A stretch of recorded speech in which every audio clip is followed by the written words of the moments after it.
Hello ပဲမင်္ဂလာခင်ဗျာကျွန်တော် YouTube channel လေးပဲကြိုဆိုပါရစေဒီနေ့မှတော့ကျွန်တော် share လုပ်ပြီးသွားမယ့်အကြောင်းကတော့ကျွန်တော် Gmail account တစ်ခုပေါ့နော်လိုလေကူကျွန်တော်တို့ဘယ်လိုမျိုးဖွင့်မလဲပေါ့နော်ဒီ Gmail account ကိုကျွန်တော်ဘယ်လိုမျိုးဖွင့်မလဲ Gmail account ကနေပြီးတော့ကျွန်တော်တို့ Gmail account ဘယ်လိုမျိုးဟိုပေါ့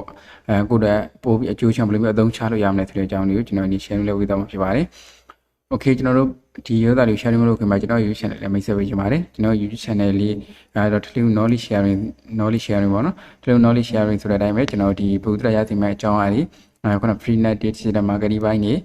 ပြီးတော့ gain ဆော့ပြီးပတ်စံရခြင်းတဲ့သူပေါ့နော် gain ဆော့ပြီးပတ်စံရခြင်းတဲ့သူတွေဘယ်လို gain နေတကယ်ပတ်စံရလဲဆိုတဲ့အကြောင်းတွေကိုကျွန်တော်တင်ပြမှဖြစ်ပါတယ်ပြီးတော့ကျွန်တော်ရဲ့ YouTube channel မှာတင်ပြထားတဲ့ gain တွေကကျွန်တော်ကိုယ်တိုင်ကျွန်တော်ကိုယ်တိုင်ဆော့ပြီးတော့ပေါ့နော်ကျွန်တော်ကိုယ်တိုင်ထုတ်ထားတာတကယ်ထုတ်တာတကယ်ရမှာပေါ့နော်ကျွန်တော်တင်ပြတာဖြစ်တဲ့ဒီကျွန်တော် YouTube channel မှာတင်ပြထားတဲ့ gain တွေကိုဆော့ပြီးတော့ခုနလိုမျိုးဆော့ပြီးတော့ပတ်စံထုတ်လို့ရဖို့အတွက်ကျွန်တော်အာမခံပါတယ်ဒီလိုမိတ်ဆွေတို့လည်းဒီ gain တွေကိုဆော့လို့တခုအဲ့ဒါဖြစ်တယ်ဆိုရင်လည်းကျွန်တော်ဒီ YouTube channel ရဲ့ဒီ comment မှာပေါ့နော် comment မှာကျွန်တော်လာပြောလို့ရပါတယ်ပြီးတော့ကျွန်တော်ရဲ့ Telegram channel ပေါ့နော် Telegram channel ကျွန်တော်ရဲ့ဒီမှာကျွန်တော် Telegram channel ထည့်ပေးထားပါတယ် Telegram channel ကနေပြောလို့ကျွန်တော်လာပြီးတော့ပြောလို့ရပါတယ်ဒီမှာပေါ့နော်ဒီ Facebook Messenger ဖြစ်ဖြစ်ကျွန်တော် Telegram channel ဖြစ်ဖြစ်လာပြီးပြောလို့ရပါတယ်ဒီကောင်လေးပေါ့နော်ဒီကောင်လေးကနေကျွန်တော်လာပြောလို့ရပါတယ် Okay ပါဒါဆိုရင်ကျွန်တော်တို့ဒီ Gmail account တစ်ခုပေါ့နော်ဘယ်လိုမျိုးဖွင့်မလဲဆိုတာကိုကျွန်တော်ပြောပြပေးသွားမှာဖြစ်ပါတယ်ကျွန်တော်တို့ပထမဆုံးအနေနဲ့ဘယ်ကောင်လိုက်ရှာမလဲဆိုရင်ကျွန်တော်တို့ဖုန်းရဲ့ဒီ software မှာပါ Gmail ပေါ့နော် Gmail ဆိုတာလေးကိုဒီကောင်လေးကိုကျွန်တော်တို့ဒီ Gmail ဆိုတာလေးကိုကျွန်တော်လိုက်ရှာပါဒီလို icon လေးကိုတွေ့ပြီဆိုရင်ကျွန်တော်တို့ icon လေးကိုဝင်လိုက်ပေါ့နော် Okay ဒါကျွန်တော်ဝင်ပြီးသွားပြီကျွန်တော်တို့ဘယ်ကိုနှိပ်မလဲဆိုရင်ပုံမှာအရင် Gmail account တစ်ခုရှိထားပြီးသားဆိုရင်ကျွန်တော်တို့ဒီကောင်လေးကို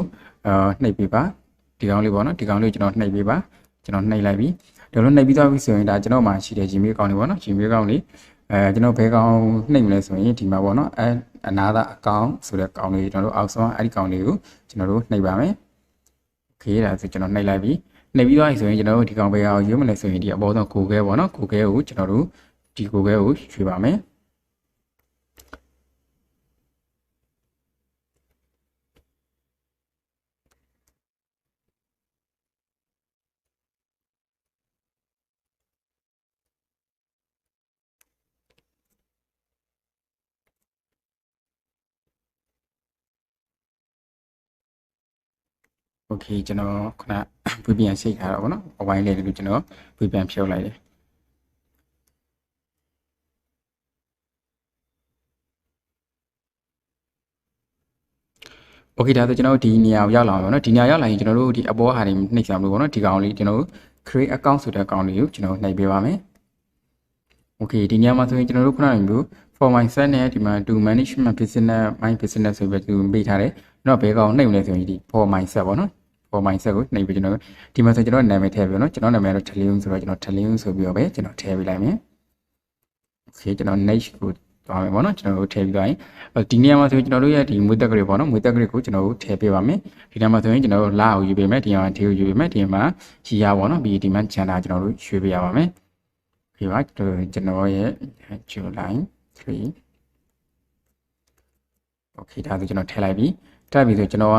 ကျွန်တော်ဖြစ်တဲ့အတွက်ကျွန်တော်မေးရမိန်းကလေးဆိုရင် female ရွေးပေးပါနော်โอเคကျွန်တော်အဲ့ဒါရွေးပြီးဆိုရင်ကျွန်တော် next ကိုဆက်သွားမယ် next ကိုဆက်သွားပြီးကျွန်တော်ဘာတွေ့မလဲဆိုရင်ဒီလိုပုံစံမျိုးတွေ့မှာနော်သူကတော့ဒါ suggest လုပ်ပေးထားတယ်ကျွန်တော်အပေါ်က Gmail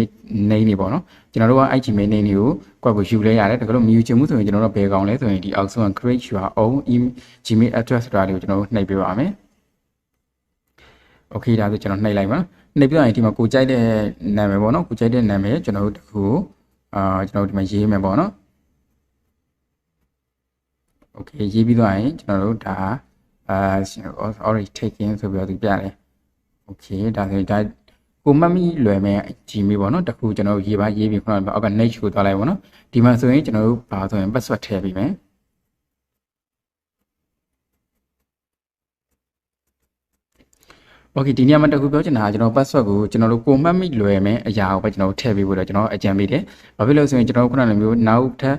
ဖုန်းအသစ်တွေကျွန်တော်ဝယ်လိုက်တာပဲဖြစ်ဒီဖုန်းကကျွန်တော်အခုခံလိုက်ပြီးပျောက်သွားတာပဲဖြစ်ပေါ့နော်။နောက်တကယ်လို့ဒီ Gmail ကိုပြန်လို့ခြင်းလို့ရှိရင်ကျွန်တော်ကြားလို့ရှိရင်ပေါ့နော်။ Gmail ကျွန်တော်မှတ်မိတာလိုမျိုးရှိတယ်။မှတ်မိတာမျိုးရှိတဲ့အခါမှာကျွန်တော်ပြန်ယူရခက်တယ်ပေါ့နော်။အဲ့ဒီတော့ကျွန်တော်တို့ Gmail password ကိုလွယ်လွယ်ကူထားဖို့တော့ကျွန်တော်အကြံပေးနေလွယ်လွယ်ကူဆိုတာကိုမှတ်မိနိုင်မယ် password ပေါ့နော်ထားဖို့တော့ကျွန်တော်အကြံပေးခြင်းတယ်โอเคကျွန်တော်တို့အဲ့လိုမျိုးကျွန်တော်တို့ဒီမှာ password ထည့်ပြရဆိုရင်အောက်ကကျွန်တော် next ကိုကျွန်တော်ဆက်သွားမယ်နော် next ကိုကျွန်တော်နှိပ်လိုက်ပြီ okay ဒီမှာဆိုရင်သူကဖုန်းနံပါတ် verify လုပ်ခိုင်းတယ်ပေါ့နော်ဒီမှာဆိုရင်ဖုန်းနံပါတ်ကျွန်တော်ထည့်ပေးလို့ရတယ်ပေါ့နော်ဒါကလို့မထည့်ချင်ဘူးဆိုကျွန်တော်ဒီအောက်မှာ skip ဆိုတာကျွန်တော်ပါတယ်နော်ဒီအောက်မှာ skip ဆိုတာပါတယ်တချို့တွေကတော့ skip ဆိုတာပေါ်မှာမဟုတ်ဘူးအဲ့လိုမျိုးလူတွေကကျတော့ဖုန်းနံပါတ်ကိုမဖြစ်မနေထည့်ပေးရမှာပေါ့နော်ဒါကျွန်တော်ကကျတော့ skip ပေါ်လာပြီတော့ကျွန်တော် skip ကိုနှိပ်လိုက်ပြီ okay ဒီလိုမျိုးပေါ်လာပြီကျွန်တော်ဘာဆက်သွားမလဲဆိုဒီအောက်ဆုံးမှာကျွန်တော်ပေါ်လာ next ပေါ့နော် next ကိုကျွန်တော်ဆက်သွားမယ် okay ဒီလိုမျိုးပေါ်လာပြီဆိုရင်ကျွန်တော်ဒါ account ကဒါ create လုပ်တာအဆင်ပြေသွားပြီပေါ့နော်အဆင်ပြေသွားပြီပြတော့သူကဒီ 10 plus ကိုကျွန်တော်တို့ agree ဖြစ်လာဆိုပြီးပြောတာဖြစ်တော့ကျွန်တော်တို့ agree ကျွန်တော်နှိပ်ပေးလိုက်မယ်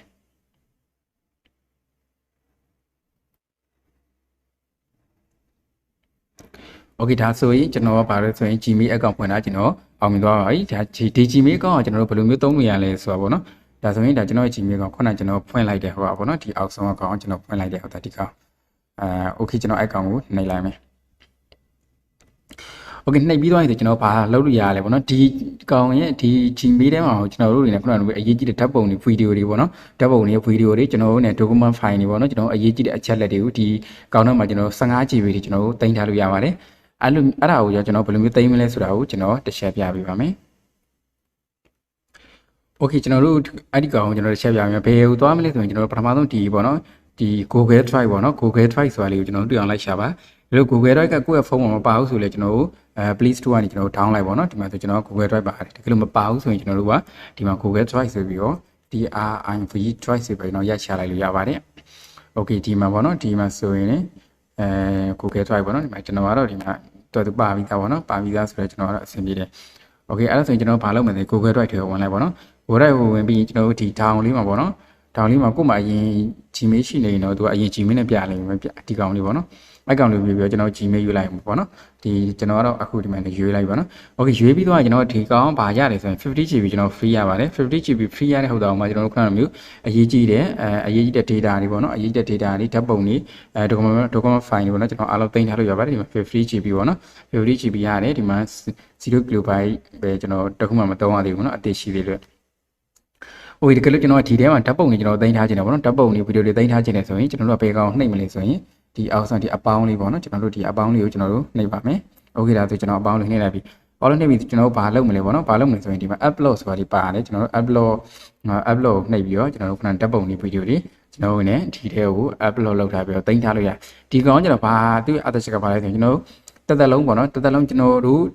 သူ့ကိုမဖြတ်မချင်းသူမပြတ်ပါဘူး Gmail မပြတ်မချင်းဒီကောင်တွေမပြတ်ဘူးပေါ့နော်အဲ့လိုမျိုးရှိတယ်Gmail မပြတ်ချင်းမပြတ်တာဖြစ်တဲ့အတွက်ကိုယ့်ရဲ့လုံးဝအရေးကြီးတဲ့ file တွေဆိုရင်ကျွန်တော်ဒီထဲမှာတင်ထားဖို့လေကျွန်တော်တို့အကြံပေးတယ်ပို့ပြီးတော့လေကျွန်တော် save ဖြစ်တယ်ပေါ့နော်ခုနကမျိုး